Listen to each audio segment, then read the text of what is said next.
Hello, everybody. I'm Claudio Mantero, the coordinator of Civitas Destination Project. And today with me, there is Lucia Cristea, is the managing director of EIP, is our consultant in Civitas Destination, dealing with the political committee, and was with us with understand better the issue of tourism and sustainable transport. So this is the topic of today. Lucia will help us to join the input we collected during Civitas Destination Project, and we will understand during these 10-12 minutes how tourism and sustainable mobility can live together, and they can improve the quality of life of tourists and residents. So please, Lucia. Thank you, Claudio. I think this is a very nice nice subject, and the work I have done together with you in these last few months, it was very exciting, and I really thank you for this opportunity. It is a subject that I really enjoyed, and it's much more important to talk nowadays about integration, and one of the major integration indeed is about the transport and tourism. Now, I would like to to speak about a few aspects, about what we have done in this research. Some of the trends about demographic and tourism, some features of insularity and transport in tourist destinations, issues about COVID, and some illustration of transport and tourism in destinations. And for the audience, some key messages that they can take away with them. Now, if I start with the population, always I like to look at population at large, and I always like to look at the groups of ages in population. Why? Because I can group them on generations. In mindsets, in a project that we have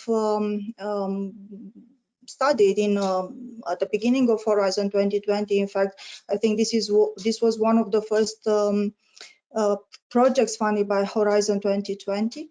We look at the core values of generations. This allows us to understand what are the behavioral aspects, how these core aspects of generations are influencing the behavior. And notice I'm not saying mobility behavior or tourist behavior, the behavior in general. So you can see here on the screen the large amount of population in millennials group, in prime busters group, and baby bloomers.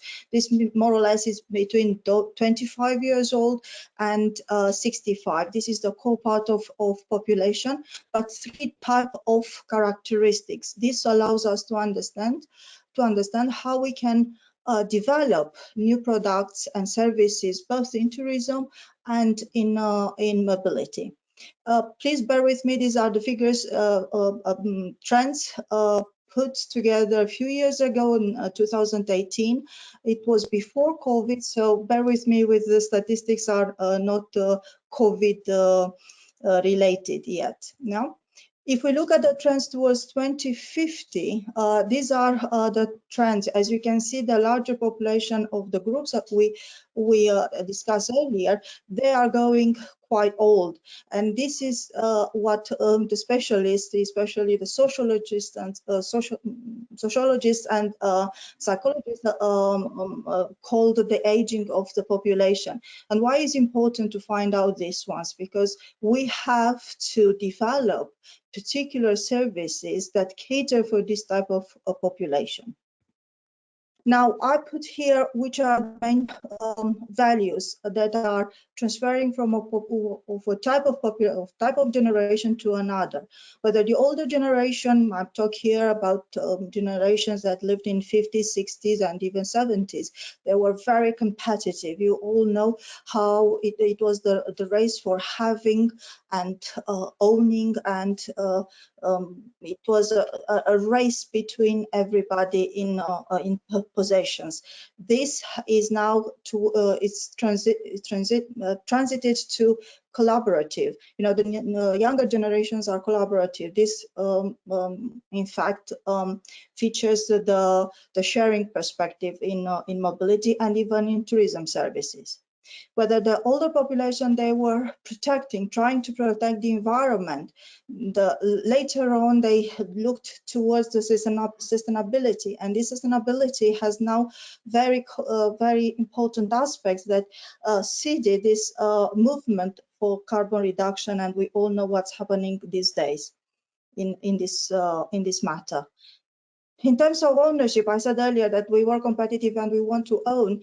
We are going indeed to share now. That the younger populations want to share and to experience, but don't be fooled by this issue. You know, it's sharing, it's good, but it is a personal, let's say, interest in sharing. Yes, it's not necessarily in altruistic way. And of course, the younger generations will want to have, let's say, customized services and customized issues. Yeah, everything is for them. Yeah. In terms of digital, you know, we are digital, competent at this moment. Before we weren't, you know, because only a few of us we had access to technology. But now a generation and the young ones are born with the computer, with the iPad in their hands, and this is called digital normality. Yes, it seems really that this generation trends is affecting our way to see the life, and our lifestyle change a lot, no, Lucia?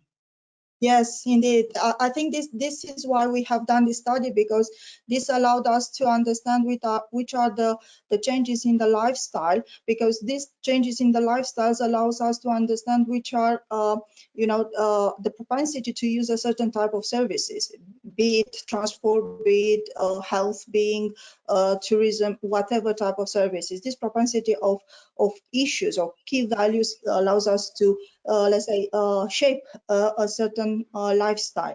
And here, of course, there are many other issues. I mentioned the technology. You know, the technology was an important factor that allowed us to live from anywhere and to work from anywhere. This is one of the issues that I put there, somewhere versus anywhere. You know, because nowadays you can live in any country, or you can work from top of the mountain without any problem. We mentioned about the disabled population too, you know, and this is about the aging population, and this is all about the issues related with how the aging population comes with certain let's say characteristics, you know, health issues, and we have to cater for them. Yeah, and all these demographic trends surely has an impact on tourism. And what are the figures, Lucia, about tourism and transport? Well, we looked into this one, Claudio, and I think what was very interesting for me, it's the number of tourists that was generated, you know, due to or because of the economic growth. And I think this economic growth is one of the factors. The technology is a second factor, and I think because it allowed the access to all the places, you know, through all the let's say facilities that you can and the accessibility to different places that you can go. You know, you can buy them online, but also the offer, you know, to access them, it's higher. There are two graphs here that we have put. One is for number of the tourist arrivals in all continents. It's very surprising that Europe has the larger number of tourists. This has to be probably taken into account by tourists in themselves, you know, from in stricto sensu, but could be also for other type of category. However it is, you know, whatever is behind the number, it's very interesting that Europe developed this important, let's say, interest in terms of tourism. And in the lower graphic, you can see the how the growth in number of tourists was in the destinations countries. Yeah. And following, so coming more to focus on tourism, what's are the trend, Lucia? What do you see? Well, I think based on the characteristics of the populations and all the technology development and all the trends, it's not only these ones that we looked into, but there are other macroeconomic factors that we have to take into account when we let's generate an hypothesis about this future trends in tourism.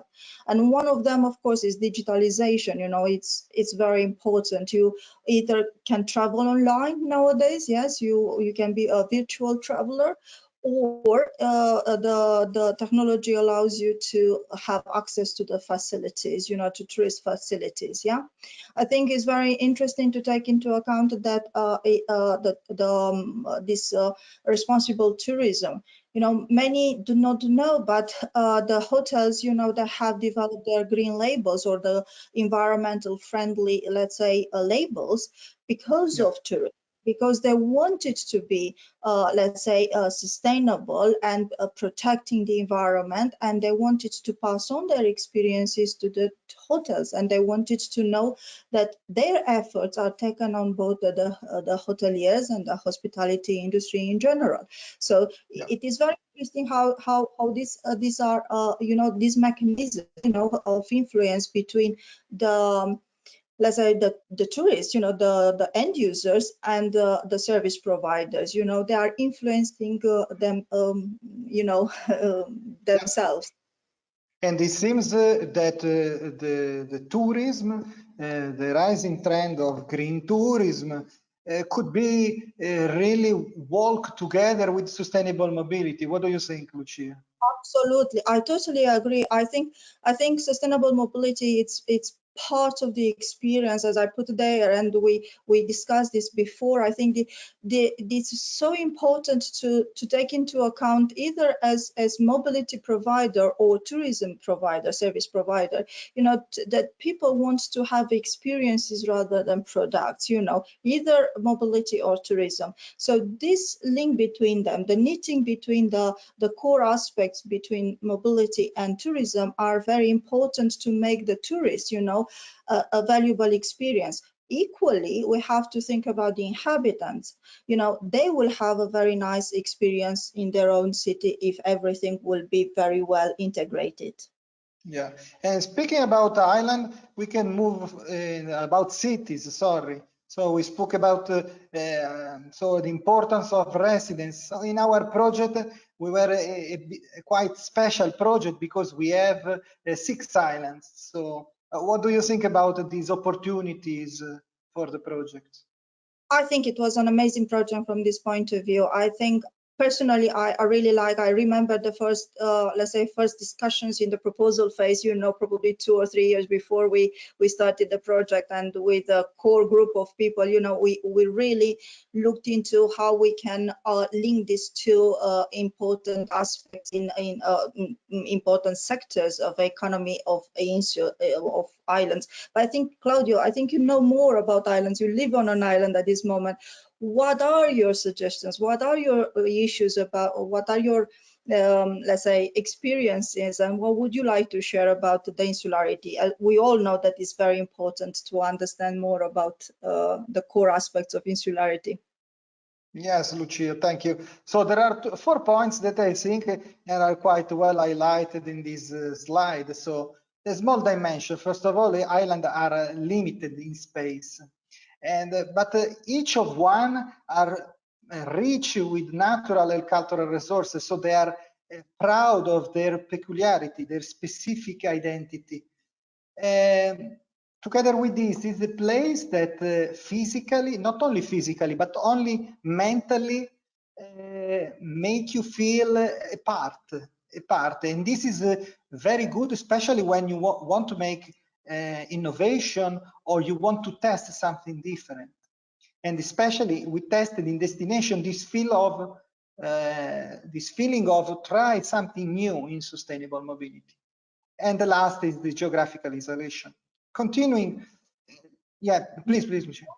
What are the key aspects from your point of view? Because these are the main features, but there are particular aspects that you notice not only in destinations, but from your life day to day on an island. I'm sure that you have a good experience, and I know that you have a very good background in studying insularity and issues related with mobility and on an island. And I think these particularities would be very important that those on the continent, if you allow me to express myself like this, would be nice to know about it. Yeah. So first of all, the first important feature of our project is that we are 6 islands, and but we cover 3 typology of completely different islands. So we have the outermost region, and we have Canary Island and Madeira. We have the Mediterranean island, so we have Elba and Crete with Retimno. And we have the last group of islands, which are the state islands. So state islands like Malta and Cyprus. So in each island, there are special challenges and opportunities. Here in the slide, some of the topics. So the limited economy of scale, the limited agglomeration of positive externalities, because obviously the space and the markets are limited. The prices in many cases are higher, and for mobility this is evident when you have to purchase a bus or an infrastructure or material, and all these create delays because the providers are far, and there is the difficulties, especially in this economy that is fast to reply. It's difficult for us to create stock, big stock, so we have to work with short stock and waiting time delayed. And other cases like sometimes the lack of skills, because obviously the small market for human resources created difficulties to access to competencies. And other features are, for example, the environment, which is more vulnerable. There are more exposed to fires, more exposed to floods, more exposed to the natural disasters. Yeah. And yeah, and all this make resilience in Ireland maybe really a core topic, no? Because they have to survive, and resilience is related with the strategy to survive in a long and adapt our economy, our system to long-run changes. Yes, you're right. I think I will add, because you mentioned the resilience, I will add governance. If you have a fragmented, let's say, institutional framework, as it is on an island, to be very fair, unfortunately, the resilience, aspects that you are saying could be, let's say, influenced. Therefore, I think in destination, it was a very good example how different different institutional bodies started to work together to prevent any further fragmentation, because this is a very interesting topic you know very well, I like very much this topic. As soon as we start integrating, and as soon as we start communicate across the sectors, the things either on an island or and on the continent will be much more better. So I think the governance issues, it's a core topic. I think I consider here, and we agreed on this one, that the main, let's say, 3 aspects in regarding transport in tourist destinations are accessibility, the integration, and inclusiveness. So the transport has to be accessible, integrated, and inclusive. What do you think about this? You work in transport. Only a short highlight regarding the need that tourism has to focus, because tourism, as you explained very well, the demography, the trends in demography make more elder people able to travel. So there are many elder people that travel, and they need specific requirements for accessibility. So I think tourism has to bet more, and sustainable mobility together has to bet more and more on accessibility for tourism, not only disabled, but mainly elder people, no? I think this is the focus, only to give some highlights, Lucia. I think accessibility refers here, I think, also to the accessibility to the island, to the tourist destination, and how the transport in itself can make the let's say, tourist attractions accessible. And I always say that if you plan for all, you can plan for, you know, it's much more easier to do it. So therefore, your offer, your transport offer, it's inclusive. And of course, nowadays with let's say large offer of mobility services and products, they have to be integrated, and especially in a tourist destination, because this is the core part of their experience, you know, and the flow of this experience in tourist destinations. I was thinking of if you want to talk about a few examples from our project, because I think we have very good examples from our cities of how they developed, you know, the link between transport and tourism. And I think one of the major, from my perspective, one of the core issues and the core achievements in our city was how they done different let's say products and services cross sector. You know, they developed together this one, and of course they use the certain type of communication or the same type of communication. You have been developing something like this. Can you give us your experience? Yeah, maybe only two examples. So the cross-sector cooperation is at informative level. So you can see on the right, an app was developed in Limassol to join touristic information with the transport information. So the idea is to have only one tool that can inform you or give you the information about touristic spots and mobility options. The other kind of cross-sector cooperation is, for example, in Madeira and in Las Palmas. In Madeira, we tested the public transport friend. So it's the idea that when you buy a public transport ticket, you can use the same ticket to have discount in plenty of services, shops, museums. And this is a way to bring more value to public transport, but a value that is relevant for tourists. No? So in such way, we try to bring touristic value to a mobility product. And in Las Palmas, with the live ticket, it was a nice story because basically Las Palmas, with the data of tourism board, look at how many days the tourists stay at the destination and decide to bet on one day, so to tailor-made the ticket on the stay of the tourist.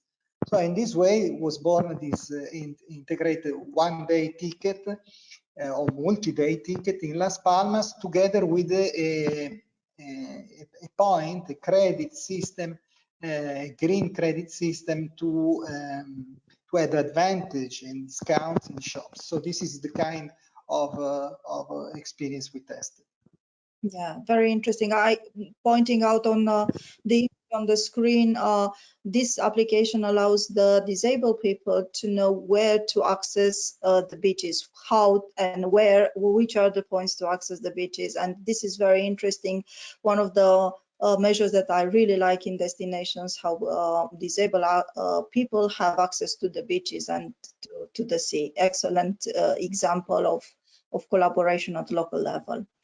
I think that talking about islands is very important to, especially in destinations. I learned that for islands is far more important the sustainability, and any type of, let's say, vehicle that let's say damage or influence negatively the sustainability, the island authorities prefer to keep them away. And I noticed that there are many islands that prefer to encourage, you know, or to discourage the use of own, let's say, vehicles coming to the islands. And this is a very good example in Elba. When we've been in Elba, we saw this action done by our colleagues in ELBA. Do you have any experiences? I know that you have done quite a lot to promote this type of measures. Yeah, in this case was nice. In the project we tested in Elba, but also in Madeira. So the touristic actors like hoteliers, like hostels and other places to stay are like ambassadors of sustainable mobility. So they provide information, they provide, like in this case, we are in a hotel reception, no? So, and the idea is always like this. So we explain that the tourism actors has to fulfill, so to provide the right service to each customer. So, and when a tourist asks for sustainable mobility option, the tourism operators has to be ready to provide such information. And so this is the measure we test. I think there are many examples of green recognitions. I think recognition. I think cities, they wanted to have a recognition of their efforts for sustainable mobility, and not only for sustainable tourism services, for sustainable services in general in the cities. I think this is one of the nicest experience in destinations from my side, how the cities tried to push the sustainability with all the efforts, all the integrated efforts. And I think this is one of the examples in our colleagues in Limassol, if I'm not mistaken, but I'm sure that there are other examples in other cities. Yeah, I perfectly agree. So in this case, Limassol Tourist Board launched this prize, and this is very important for tourism operators such as hotels and travel agency and tourism operators. Yeah. Well, Claudio, we spoke about this, but it's impossible to talk about transport and tourism and not talk about COVID, because we have been hit very badly in this year by this situation. And the first sectors that dropped, that were put down, were the transport and the tourism. And in fact, few evidence started to emerge, and this is an example for the study done by McKinsey in United States. It's quite a complicated study, complicated graph. I would like you to concentrate on the black part of it, you know, which represents the figures at the end of March.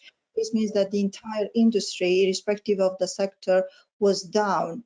But if you look 2 months later, you know, at the end of July, the loss done by the travel and hospitality industry is the highest, and this shows the impact of the COVID to the sectors. We knew this one, but this evidence, it allows us to understand better the perspective.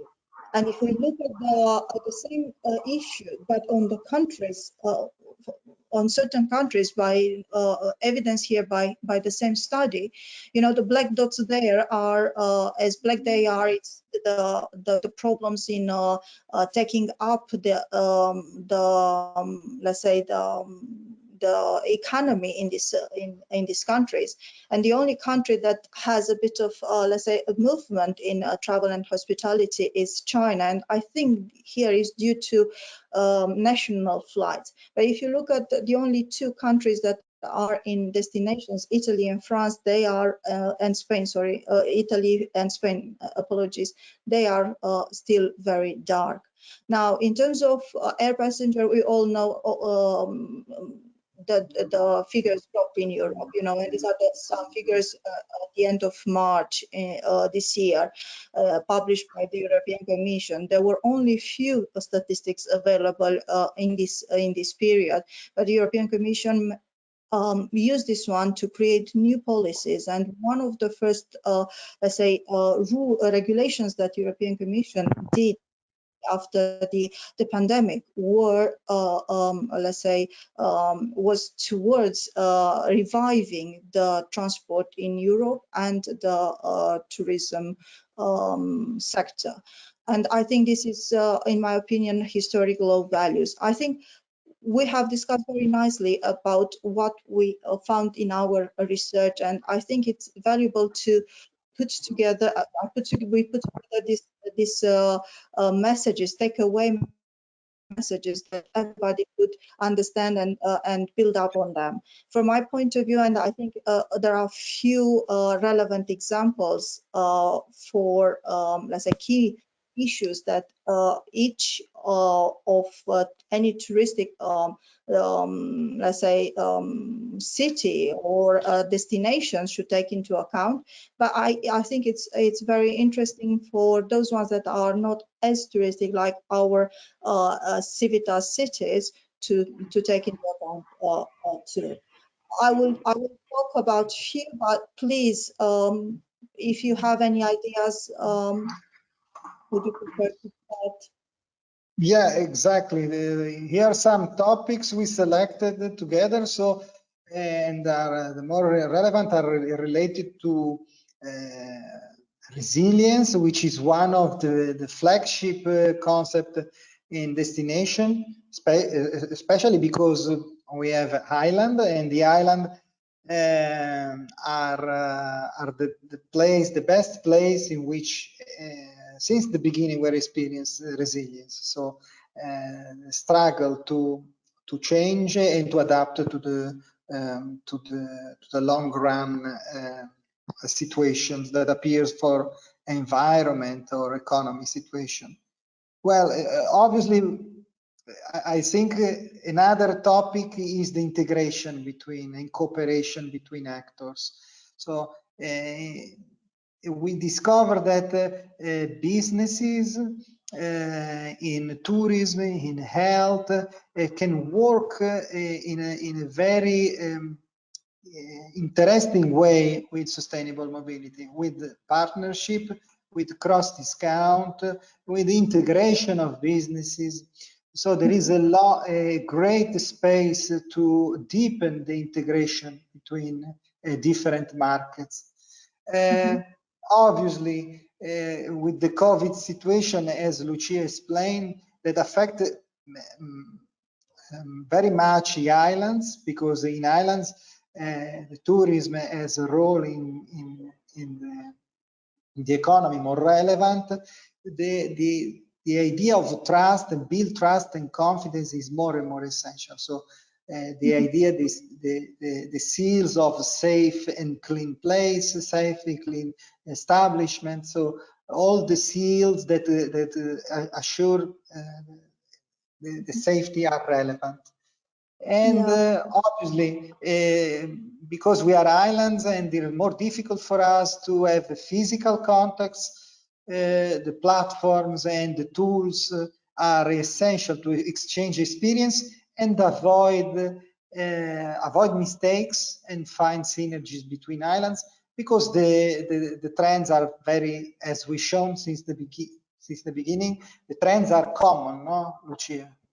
Yes, I think you're right. I totally agree with what you said. I want only to point out that in tourist destinations, a big factor is the seasonality. You know, sometimes the population is doubled, and sometimes in certain places tripled in a very short period of time, and this puts a lot of pressure on local authorities and the local businesses, but any type of institution or sector. Therefore, this is why the integration between sectors, as you mentioned, is not only the business, but is the high-level policies have to be harmonized in such a way to look at the core aspects of the policies towards the vision for the region, for the place, and for the region to cater for the needs for people, for the inhabitants, but for the tourists. So all these aspects have to be integrated. It's not, we found out that it's not necessary to take into account the integration between transport and tourism, which is essential in tourist destinations. But nowadays, due to the pandemic and due to other factors, it's very important to take into account the links with the health sector. And I'm not saying from stricter sense of the active mobility, but high level, let's say, aspects in integration of the strategies. This is extremely important, and indeed, by having this very good integration, you build a communication that between the institutional actors that provides the trust and confidence for all, you know. And from my point of view, I think it's very important to direct people, you know, interested parties from across Europe and world to the experiences we collected from Civitas destinations. I think we have a very good platform of followers where of information, of knowledge collected during the project. And I think it's a very valuable source of information of how you can implement different measures in mobility measures in touristic destinations and how you can achieve the integration between them.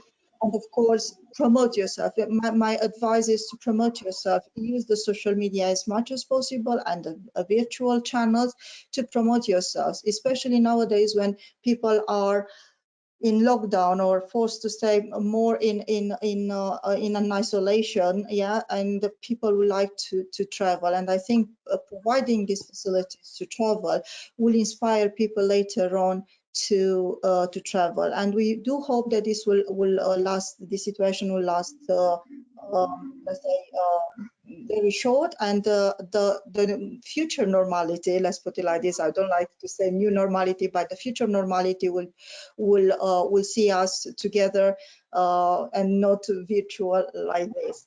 Can I thank you very much for this month's working with you. It was really a pleasure to work with you this last year on this subject, and I will really miss our our conversation and dialogue.